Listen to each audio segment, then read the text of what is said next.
Manchester United.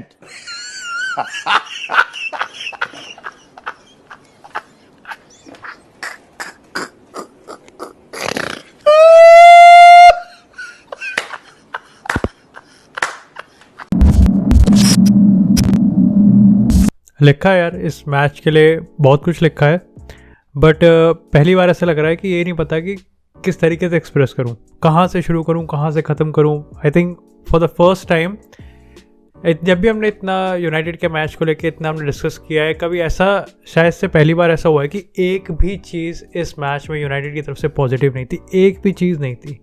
David there को हटा देते हम because he is an exception, but again यार अगर पिछले 1.5-2 महीने से हम दो ही चीज़ देख रहे हैं, या तो man of the match Ronaldo होता है और तब हम समझ जाते हैं कि डाइंग मोमेंट्स में रोनाल्डो ने मैनचेस्टर यूनाइटेड को जितवा दिया, या फिर यहाँ पे man of the match David de Gea होता है, तब समझ जाते हैं कि यहाँ पे हमारे कपड़े और फटने से बच गए।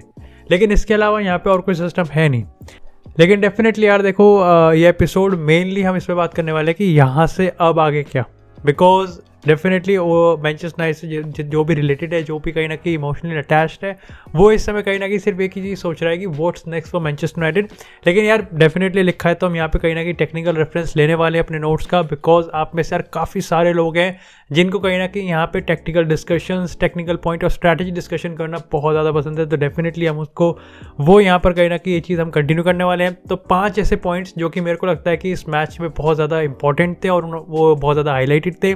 सबसे पहले पॉइंट की बात करें तो डेफिनेटली यार देखो, Salah is the best player in the world right now and there is no second debate about it, there is no second thought about it. Watford के अगेंस्ट हैट्रिक मारना एक अलग चीज़ होती है, अगेन वो भी बहुत इंपॉर्टेंट होती है, बट अगेन ओल्ड ट्रैफोर्ड में इतने वाइब्रेंट क्राउड एक टाइम तो जो था, हाँ, उसके सामने यहाँ पे हैट्रिक स्कोर करना अलग बात होती है। एंड अगेन यार मैं इसी बार बार कहूँगा कि मैनचेस्टर यूनाइटेड कितना भी खराब ले ले, at the end of the day it's United. तो ये कहीं ना कहीं साला ने एक बार फिर से प्रूव कर दिया, एंड आई थिंक यहाँ पे 10th कॉन्सिक्यूटिव गेम में उन्होंने यहाँ पे गोल स्कोर किया है। इसी के साथ अगर यार दूसरे पॉइंट की बात करें तो देखो, लूक शॉ और Harry Maguire is an existent. भाई वो मेरे को पता, वो पिच पे हो या ना हो, अगर हम काउंटर अटैक फेस कर रहे हैं या फिर हम एक फास्ट पेस अटैक को फेस कर रहे हैं, जैसे कि यहाँ पर हम लिवरपूल यहाँ पे अटैक कर रहा था, या तो वो काउंटर अटैक बहुत ही तेज़ी कर रहा था, या फिर अगर वो बिल्डअप भी कर रहा है तो उसको भी बहुत ही तेज़ पासिंग से कर रहा है और बहुत ही क्लिनिकल पासिंग से कर रहा है। अगर पहले 2-3 गोल की बात करें तो सेम ही थे। यहाँ पे Luke Shaw out of position था, हैरी मैग्वायर लूक शॉ आपस में भिड़ रहे हैं, विच गिव्स साला या फिर ट्रेंट अलेक्जेंडर-आर्नोल्ड को पेस मिलती है and they score from there.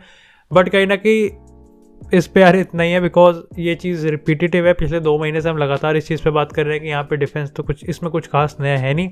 इसी तरह जो तीसरी चीज़ है वो कहीं ना कहीं लिवरपूल के लिए, एंड दैट इज़ कि भाई अगर हम इस पिछले मैच की बात करें लिवरपूल की, तो एथलेटिको मैड्रिड में कहीं ना कहीं काफ़ी लोगों ने, मैं भी उसमें था, जिसने नेबी कीटा के डिफेंसिव रोल को और डिफेंसिव कॉन्ट्रीब्यूशन को यहाँ पे पॉइंट आउट किया था।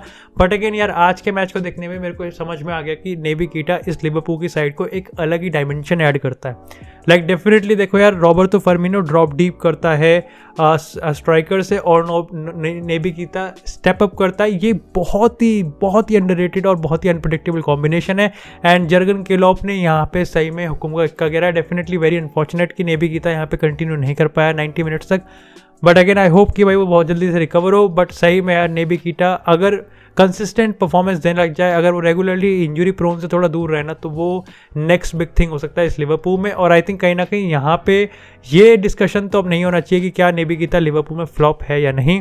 इसी के साथ जो चौथा पॉइंट होने वाला है वो मेरे लिए ये होने वाला है कि यहाँ पर ये आई थिंक एक तरीके से लेसन है यूनाइटेड के लिए कि buying best players is not a substitute and is definitely not an excuse for a tactical failure. और इस पे तो हम सही में अपने एपिसोड के सेकंड पार्ट में बहुत ज़्यादा डिस्कस करने वाले हैं। अब इस स्टेटमेंट से मेरा मतलब ये है कि देखो यार, अगर मैं यार it's hard to admit, but yes we have to admit the fact कि अगर यहाँ पर ओले गुनार सोल्शायर के इस सिस्टम को मैं 11 के 11 वर्ल्ड बेस्ट प्लेयर दे दूँ ना, तो अब भी कोई ज़्यादा इफेक्ट नहीं पड़ेगा। एंड डेफिनेटली यहाँ पर यही चीज़ हो रही है कि ओले गुनार सोल्शायर ने खुद के लिए कबर खुद खोदी है। यहाँ पर हम मैच जीत रहे हैं but we never won convincingly. या तो रोनाल्डो डाइन मोमेंट्स में मैच जीत पा रहा है, या फिर डेविड देयर यहाँ पे लास्ट मिनट में पेनल्टी सेव कर रहा है, बट कभी भी यहाँ पे ऐसा नहीं लगा कि Manchester United from starting till and यहाँ पे एक सिस्टम को फॉलो कर रही है। बस ऐसा लग रहा है कि यहाँ पे कुछ इंडिविजुअल प्लेयर्स हैं, वो अपने आप का ही एक सेट ऑफ स्किल्स करके वो एक सिस्टम बना रहे हैं। लेकिन इसी के बाद बात करते हैं अपने 5वें पॉइंट की, और ये होने वाला है कि मेरे हिसाब से अगेन इट्स वेरी अर्ली, लेकिन डेफिनेटली यार मैनचेस्टर यूनाइटेड प्रीमियर लीग की टाइटल रेस से बाहर हो चुका है मेरे लिए। तो यहाँ पे डेफिनेटली मैं रिजल्ट वाइज तो थोड़ा मैं रिजल्ट वाइज भी प्रेडिक्ट कर रहा हूँ, बट अगेन यहाँ पे मैं मोस्टली परफॉर्मेंस वाइज कह रहा हूँ, और ये मैं तब कह रहा हूँ जब मेरे को लग रहा है कि कुछ चेंज अगर नहीं हुआ यहाँ से। अब देखो यार, चेंज हो या ना हो, डेफिनेटली हम चीज़ जो क्रिटिक्स होते हैं या फिर जो ओले आउट का यहाँ पे हैशटैग देते हैं या फिर उस चीज़ पे एम्फसाइज करते हैं, उनका सबसे बड़ा पॉइंट यही होता है कि इन सब के बीच कहीं ना कहीं हम यहाँ पे बहुत पीछे गिरते हुए जा रहे हैं। हम EFL कप से बाहर हो चुके हैं, इस मिड वीक सब EFL कप खेलने वाले हैं, हम बाहर हो चुके हैं तो हम तो पत्ते खेलेंगे। इसके बाद अगर हम यहाँ पे प्रीमियर लीग की बात करें तो 2 बड़ी टीम्स के साथ हमारा मैच हुआ है, और अगर हम प्रीमियर लीग के अपनी फॉर्म की बात करें, एस्टन विला से बाहर हो गए, एस्टन विला से हार गए हम। उसके बाद लेस्टर सिटी, जो कि again it's definitely big team but big 6 में नहीं है, उससे हम यहाँ पे 4-2 की स्कोर लाइन से आ रहे हैं। उसके बाद हम यहाँ पे लिवरपूल से आज 5-0 से हार गए, और दोनों ही मैच में कहीं ना कहीं ऐसा लग रहा था कि ये दोनों टीम्स और ज़्यादा गोल स्कोर करेगी। डेफिनेटली मैं बता रहा हूँ यार, लिवरपूल आराम से 6-7 गोल स्कोर कर देती। थैंक्स जाना चाहिए यहाँ पे डेविड दे को, लेकिन कुछ यहाँ पे डेफिनेटली जाना चाहिए कि ओले जो केलॉप है उसने सेकंड हाफ में अपनी टीम को कहते थे कि भाई अब तुम थोड़ा सेटल हो जाओ, दे आर ऑलरेडी डेड, यहाँ पे और ज़्यादा अटैक करने की ज़रूरत नहीं है। और उसके बावजूद भी यहाँ पे लिवरपूल ने कम अटैक करा और उसमें भी उन्होंने 1 गोल स्कोर कर दिया। और यहाँ पे डेफिनेटली जब पॉल पोग्बा ने रेड कार्ड ले लिया तो उसके बाद तो सही बता रहा हूँ, ये मैच सिर्फ 70-75 मिनट का ही था, क्योंकि बाकी के जो 20-25 मिनट थे उसमें लिवरपूल बस प्रैक्टिस कर रहा था ट्रेनिंग ग्राउंड की तरह। There was nothing new in it, और United was humiliating for the last 20 minutes. It was humiliation for us fans also, जो कि अपनी टीम को अपने ही होम ग्राउंड पे ऐसे खेलता हुआ देख रही है। And yes, through out the match Liverpool के फैंस जो थे वो बहुत ज़्यादा लाउड एंड क्लियर थे, and they were actually chanting की ओले इज एट द व्हील, और ओले की जॉब बचनी चाहिए, बिकॉज दे वर टॉन्टिंग अस कि ओले की जॉब बचनी चाहिए। दैट्स वाई ये है, और भी ज़्यादा ह्यूमिलिएशन होता है। लेकिन अब बात करते हैं सबसे बड़े पॉइंट की, सबसे बड़े मुद्दे की, जो कि डेफिनेटली ये है कि what's next for Ole Gunnar Solskjaer, what's next for Manchester United, और इसके क्या कॉन्सिक्वेंसेस होने वाले हैं। अब देखो यार, डेफिनेटली मैंने अपने पिछले प्रेडिक्शन वाले वीडियो में भी यही चीज़ कही थी कि लिवरपूल से हारना एक चीज़ होती है और थ्रैश होना अलग चीज़ होती है, और trash is going to an exception. तो यहाँ पे डेफिनेटली देखो 2 चीज़ें आज के मैच में हुई हैं, और पहली चीज़ तो ये है कि old Trafford has turn on ओले। डेफिनेटली यार देखो, अब चाहे वो ओले हो चाहे वो प्लेयर्स हो, कोई भी नहीं बचेगा। तो और ओल्ड ट्रैफोर्ड जो होम क्राउड था उसने अपना आंसर दे दिया है, they have enough of it. यहाँ पे उन्होंने एक तरीके से सपोर्ट करा पहले गोल पे, दूसरे गोल पे, बट धीरे धीरे वी ऑब्जर्व कि ये सिर्फ गोल्स की बात नहीं है, ये परफॉर्मेंस की बात है, इस सिस्टम की बात है। We have been battered, we have been humiliated, and Old Trafford ने अपना आंसर दे दिया है। तो येस, जो होम क्राउड था उसका सपोर्ट अब पीछे से खिंच चुका है। अगेन ऐसा नहीं है कि बहुत ही डायरेक्ट यहाँ पे होने वाला है कि वो बैनर ही लेके खड़े हो जाएंगे ओले out, it might happen, but again यहाँ पे जो मूड है ओल्ड ट्रैफोर्ड का वो हमें दिख चुका है। उसके बाद अगेन यार देखो, चीज़ें हैं कि 5-10 मिनट बाद PSG का मैच है, तो अगेन मैंने कोई रिपोर्ट नहीं पढ़ी है, मैं सीधा PSG का मैच देखने जाने वाला हूँ, और आपको होपफुली यहाँ पे बार्सिलोना और PSG पे भी एक एपिसोड मिल जाएगा। तो यहाँ पे मैंने कोई रिपोर्ट नहीं पढ़ी, इट्स जस्ट मेरे खुद के इंट्यूशंस हैं, मेरे खुद की वाइब्स हैं कि यहाँ पर अब कहीं ना कहीं जो ड्रेसिंग रूम है वो भी कहीं ना कहीं ट्रस्ट हो रहा है ओले गुनार सोल्शायर से, ऐसा मेरा मानना है।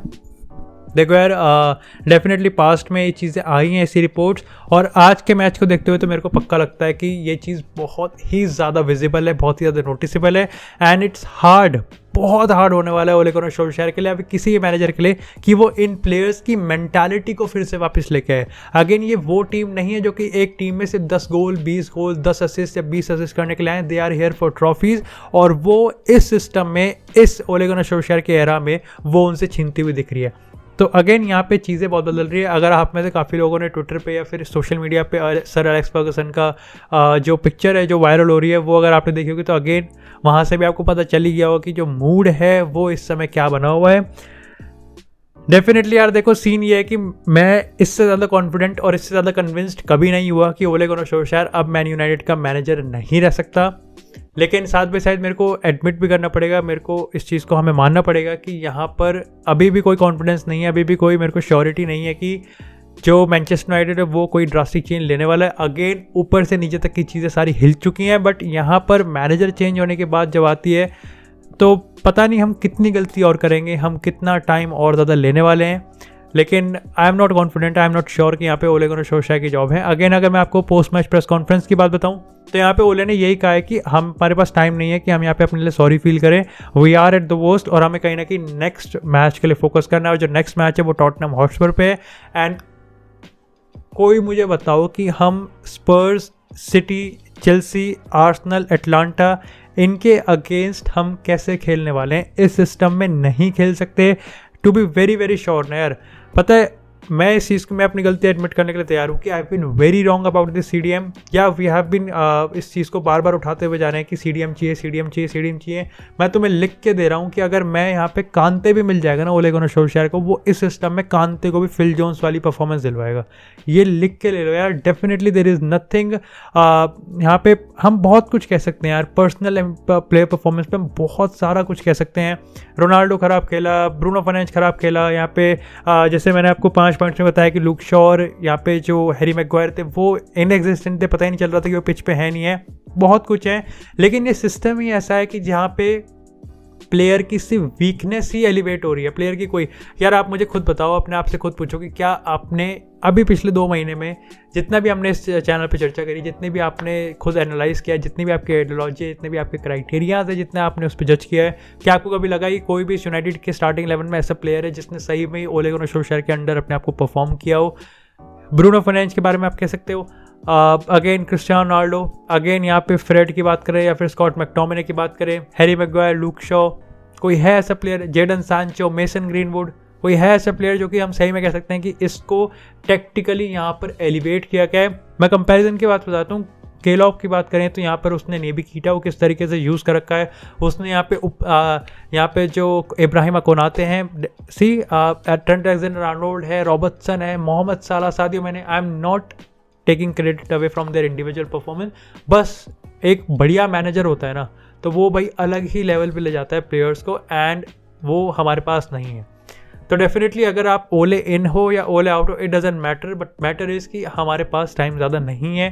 Team is in shambolic, team pieces में है, ड्रेसिंग रूम पीसेस में है, मेंटालिटी बिल्कुल ख़त्म हो चुकी है, मोराल नहीं है, कॉन्फिडेंस नहीं है, कुछ भी नहीं है, डेफिनेटली कुछ भी नहीं है।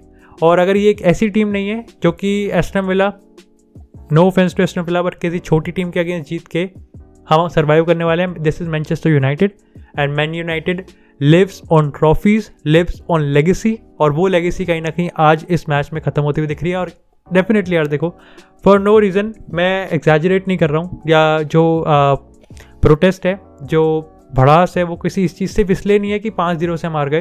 डेफिनेटली आप खुद से पूछो कि क्या जो भी हम आज बात कर रहे हैं, जो भी टेंशन है, जो भी डिसअपॉइंटमेंट है, वो सिर्फ इसलिए कि आज लिवरपूल से 5-0 से हार गए कुछ हद तक, but definitely absolutely not a complete story. Complete story ये है कि पिछले 2 महीने हमने जो भी देखा है उसका ये कहीं ना कहीं एक तरीके से एंड पॉइंट है, ये पीक पॉइंट है, और अगर हम अब भी नहीं जगे तो हम फिर कभी नहीं जग सकते। And definitely there is no coming back from this. ये चीज़ ओले गुनर सोल्शायर के टेन्योर का least and the lowest point है, और इसको कोई भी डिनाई नहीं कर सकता। तो for me the solution is very simple, Ole Gunnar Solskjaer can not continue in Man United, और इसका सॉल्यूशन और कुछ नहीं हो सकता। Go for Zidane, go for Erik ten Hag, go for Antonio Conte, जिसके लिए भी जाना जाओ, do the change, bring the change. There is literally nothing to show, कुछ ऐसी चीज़ शो नहीं है, कुछ नहीं दिख रहा, कुछ एक पॉजिटिव भी नहीं है, एक भी चीज़ ऐसी नहीं है जो कि ये बता सकते हैं कि मैन यूनाइटेड आने वाले टाइम में इंप्रूव कर देगी। ओले गुनर सोल्शायर के पास कोई plan, no plan, there is no plan. अगर वो प्लान हम यहाँ पे कहीं किसी बी ग्रेड टीम के, किसी सी ग्रेड टीम के अगेंस्ट दिखा के हम ये कहने वाले हैं कि यूनाइटेड ने क्या परफॉर्मेंस दी है, कोई फ़ायदा नहीं है उसका। वन वी नो कि जब हम लिवरपूल के सामने, आज लिवरपूल ऐसा लग रहा था कि ये टीम ऐसी है जो कि सिर्फ 3 पॉइंट लेने के साथ साथ ये दिखाने है कि where you stand and where we stand, mark the difference. बहुत अनस्क्रिप्टेड हो गया यार, but definitely again I want कि यार मैंने काफ़ी कम यहाँ पे टेक्निकल पॉइंट्स पे बात किया है, लिखा काफ़ी था, लेकिन seriously I am not in a mood इस स्टेट में नहीं हो कि मैं किस तरीके से उसे एक्सप्रेस करूँ। बट डेफिनेटली यार देखो, जैसे मैंने आपको बताया, तो one of the most important thing of इस चैनल एंड मेरी इस जर्नी का वो ये है कि मेरे को सबसे ज़्यादा अच्छा लगता है, सबसे ज़्यादा आई फील वेरी वेरी बहुत सही लगता है जब आप लोग कमेंट सेक्शन में अपने टेक्टिकल आइडियाज़ और अपनी आइडियोलॉजीज़ को मेंशन करते हैं and you give your opinion. तो डू मेक श्योर कि यार आप अपने इस मैच को लेके, यूनाइटेड को लेके, लिवरपूल को लेके, या फिर particularly neutral point of view से आप अपने ओपिनियन इस कमेंट सेक्शन में ज़रूर रखें। बाकी अगर आपको एपिसोड पसंद आए तो एपिसोड को लाइक करें, चैनल को सब्सक्राइब करें। आपको इसी तरह फुटबॉल से रिलेटेड कॉन्टेंट इस चैनल में मिलता रहेगा। तब तक के लिए यार stay tune, stay safe and I will see you in the next episode. Peace out.